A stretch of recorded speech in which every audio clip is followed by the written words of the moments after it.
Anda menggaungkan suara ini dan kesannya akhirnya akan ada konotasi ada yang bayar Anda dan teman-teman untuk mendorong tudingan ijazah palsu Jokowi ini, betul?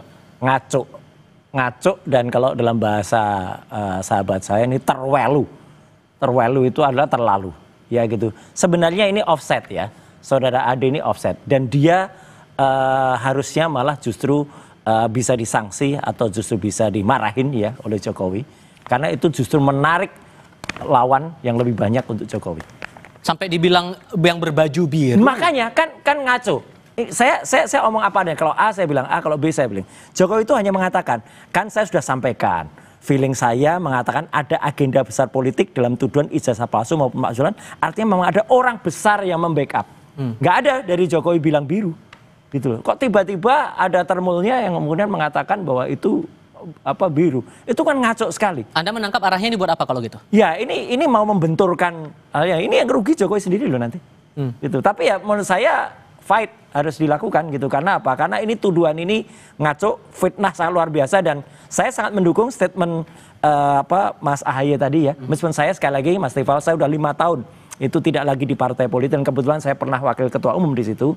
Nggak ada sama sekali tuduhan dan Pak SBY selaku dewan yang ada di Partai Demokrat itu pasti tidak mungkin melakukan itu karena Pak SBY adalah orang yang sangat negarawan, beda jauh sama yang mengatakan sebelumnya tadi orang besar. Oke, Bang Sylvester, saya paham bahwa Anda kemarin sudah menjelaskan juga kepada rekan saya di Kompas Petang waktu itu masalah tudingan yang berbaju biru itu menjadi orang di balik tudingan-tudingan semacam ini. Kalau kemudian ada diksi semacam ini, kemudian Demokrat sudah bilang bahwa itu fitnah, so yang mana yang benar kalau gitu nih? Biarkan masyarakat yang menilai, masyarakat pasti pintar. Memang Pak Jokowi hanya mengatakan ada orang besar. Ya. Dan pastinya ini kan bukan hanya masalah ijazah palsu ya, ada isu kayak kemarin matahari kembar, terus ada isu pemaksulan. Bahkan yang dari awal itu, yang saya bicara dari awal itu isu Indonesia gelap. Itu udah berapa bulan lalu lah saya bicara. Dan apa yang saya bicarakan sih sama persis yang dikatakan Pak Prabowo ya. Jadi Pak Prabowo juga mengatakan terakhir ya kan bahwa isu Indonesia gelap itu diayain gitu loh. Dan memang itu fix, kenapa? Sudah ada aliran dana dan sudah ada tersangka yang udah ditahan di Kejaksaan Agung ya kan. Nah, kalau yang isu-isu ini ya kalau kita melihat memang pastinya ini kembali lagi ada yang memanfaatkannya secara politik. Mungkin Mas Roy mengatakan bahwa saya nggak dibayar, terus saya ada kebenaran. Ini kan makanya saya mau menguji Anda. Jadi Anda jangan dulu taut. Lanjut, jadi intinya saya minta sumpah lagi. Mungkin jadi gini, kalau yang berbaju biru itu mungkin saya. Dalangnya ini saya lah. Ini juga baju biru nih. Ya, dia nggak. Jadi intinya bahwa kembali lagi sebenarnya kita ke fokus aja dengan proses hukum yang terjadi sekarang. Tapi kan muncul pertanyaan gini Bang, kalau kemudian mencoba mengadu-adukan Pak Jokowi sementara Pak Jokowi sekarang sudah tidak lagi menjabat sebagai kepala negara dan kepala pemerintahan, Anda menangkapnya sebagai relawan yang nyudut-nyudutinnya buat apa lagi? Gini, saya bilang tadi, Pak Jokowi sudah tidak ada kepentingan untuk menjadi apapun di Republik ini. Beliau udah selesai ya, udah purna tugas, sudah menjadi politisi di Indonesia ini menurut saya yang tertinggi yang dicapai ini Pak Jokowi nih, ya kan?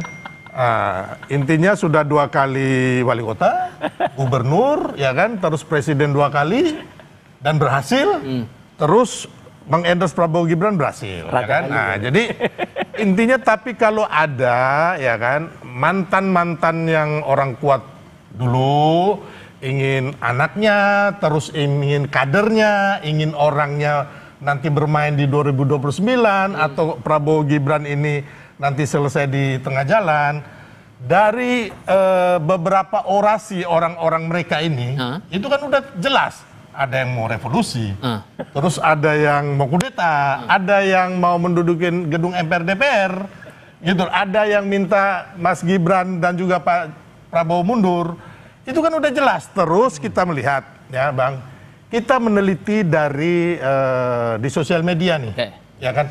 banyak akun-akun itu setelah kita teliti, oh akun ini ternyata ada yang biru, merah, orange dan sebagainya. Sehingga singkatnya kalau pernyataan dari Mas Ade itu Anda juga sepakat bahwa ada orang yang berbaju biru itu, atau justru Anda punya pandangan lain? Koreksi dikit, kalau yang mau menurunkan Pak Prabowo nggak ada. Oke, gimana Bang?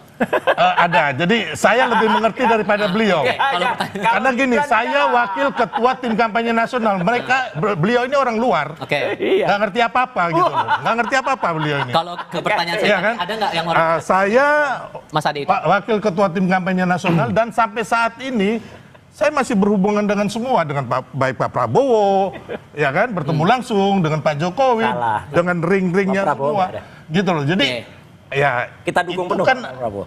itu kan Anda masih gitu loh kan. Kemarin yang pemaksulan itu kan semuanya kan minta agar Pak Prabowo ini nggak di sorry, Pak Prabowo ini mereka menggeruduk KPU tanggal 18 Maret 2020 agar Pak Prabowo ini nggak dilantik. Ya, jadi itu udah enggak dong, harus Mas. Latar belakang ini udah lah itu. Enggak, oh nggak bisa. Itu kan motif.